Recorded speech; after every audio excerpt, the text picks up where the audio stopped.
हाँ जी, तो हम बात कर रहे थे नवाज़ शरीफ साहब की। तो ये 1990 में इलेक्शन जीत के प्राइम मिनिस्टर बन गए। जैसे ही प्राइम मिनिस्टर बने, बैतुल माल एक्ट लेकर आए। कब?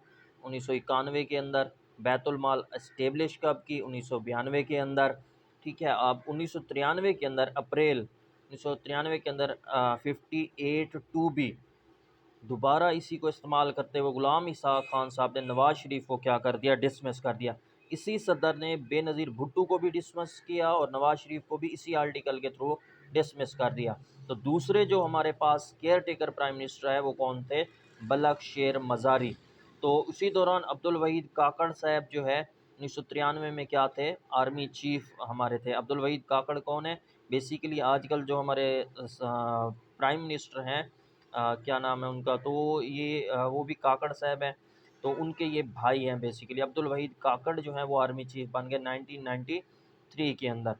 उसके बाद क्या हुआ कि आसिफ नवाज़ हार्ट अटैक से मर गए 1993 में। ये आसिफ नवाज़ क्या थे? ये भी बेसिकली आर्मी चीफ थे। तो उनके बाद अब्दुल वहीद काकड़ साहब बन गए। अब जैसे ही 58(2)B लगा के नवाज़ शरीफ को हटा दिया गया, तो ये अदालत में गए। तो अदालत ने क्या कर दिया? नवाज़ शरीफ को दोबारा बहाल कर दिया। लेकिन क्योंकि मसले मसाइल थे, सदर वो कहते थे कि मैं नवाज़ शरीफ को नहीं प्राइम मिनिस्टर बनने देता, तो इसलिए काकड़ फार्मूला आया।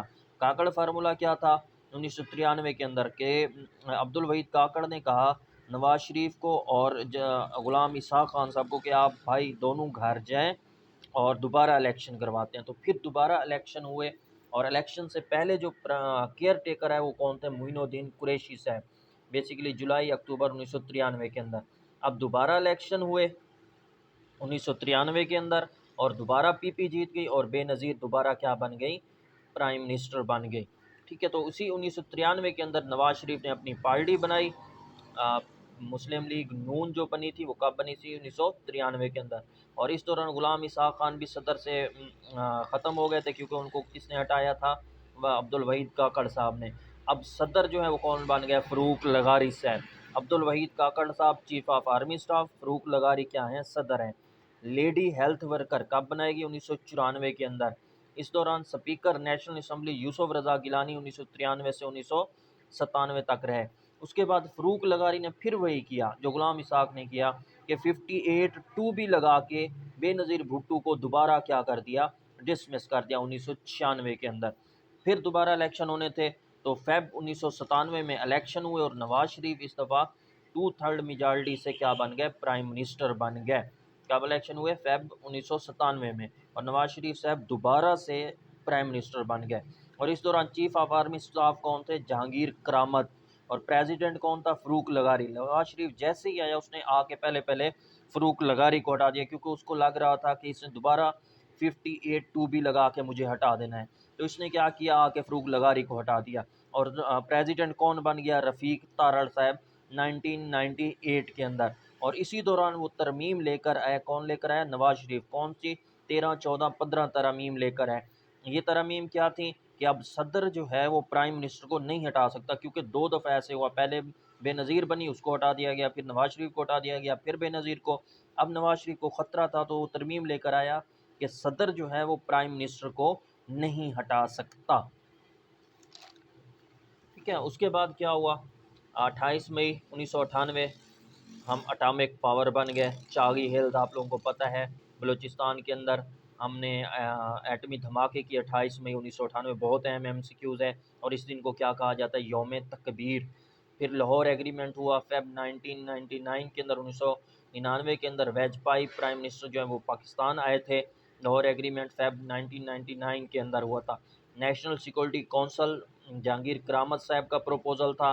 जहांगीर करामत साहब क्या हैं? चीफ ऑफ आर्मी स्टाफ है। इन्होंने एक प्रपोज़ल दिया नेशनल सिक्योरिटी कौंसल, जो नवाज़ शरीफ को पसंद नहीं आया, तो इन्होंने इनको हटा दिया और फिर किसको बना दिया? Chief of army staff Pervez Musharraf को। कब बना दिया? 1998 के अंदर। अब Pervez Musharraf chief of army staff बन गए। अब कारगिल वार कब हुई? 1999 के अंदर। 1999 के अंदर कारगिल वार हुई। फ्राम कारगिल टू कूप, ये बुक जो है वो किसकी? नसीम ज़ारा की है, मार्शल लॉ के अबाउट किताब है। उसका नाम क्या है? फ्राम कारगिल टू कूप, नसीम ज़हरा साहब की। मुशर्रफ श्रीलंका गए तो नवाज शरीफ ने क्या किया, इनको हटाकर ज़ियाउद्दीन भट्ट को चीफ ऑफ आर्मी स्टाफ बना दिया, लेकिन ये माने नहीं जाते क्योंकि इनको ज़बरदस्ती बना दिया गया था। तो उसके बाद क्या हुआ, मुशर्रफ ने 12 अक्टूबर 1999 के अंदर फोर्थ मार्शल लॉ लगा दिया। और ये मार्शल लॉ लगाता कौन है, 111 ब्रिगेड्स जो हैं, ये क्या करते हैं, जो मार्शल लॉ लगाती है उसका नाम क्या है, 111 ब्रिगेड्स। ठीक है, तो 111 ब्रिगेड्स जो हैं ये क्या करती है, मार्शल लॉ लगाती है। तो फोर्थ मार्शल लॉ लग गया और इसी दौरान नवाज शरीफ को अरेस्ट करके अटक जेल में भेज दिया गया। तो ये ओवरऑल हमारा था। आई होप कि आप लोगों को समझ आ गया होगा। यौम तकबीर 28 मई 1998 को मनाया जाता है क्योंकि इसी दिन हमने एटमी धमाके किए थे चागी हिल्स बलूचिस्तान में। लाहौर एग्रीमेंट फेब 1999 के अंदर हुआ। नेशनल सिक्योरिटी काउंसिल का प्रपोजल जहांगीर करामल लेकर आया, इस वजह से इनको हटा के परवेज़ मुशर्रफ को बना दिया गया। और 1998 में परवेज़ मुशर्रफ के दौर में कारगिल वाल हुई। 1999 के अंदर 1999 के अंदर from Kargil to coup book किसने लिखी, नसीम ज़ारा ने लिखी। मुशर्रफ श्रीलंका गया हो तो नवाज़ ने इसको हटा के ज़ियाउद्दीन भट्ट को बनाया, लेकिन वो माने नहीं जाते chief of army staff. Musharraf ने फोर्थ मार्शल लॉ लगा दिया, कब लगाया, 12 अक्टूबर 1999 के अंदर। ये मार्शल लॉ लगाता कौन है, फ़ौज की एक ब्रिगेड है जिसका नाम है 111। तो ये 111 जो फ़ौज है ये आके क्या करते हैं, मार्शल लॉ लगाते हैं। जब मार्शल लॉ लग गया तो नवाज शरीफ को अरेस्ट करके अटक जेल भेज दिया गया, जहाँ पे आजकल हमारे खान साहब मौजूद हैं। ठीक हो गया। तो ये हमारा कुछ थे बेसिकली।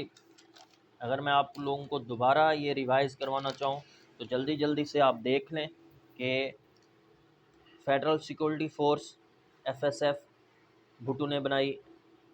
जुल्फ़िकार अली भुट्टो को फांसी कब देगी, 4 अप्रैल 1979 के अंदर। हदूद आर्डीनेंस 1979। फेडरल शरीयत को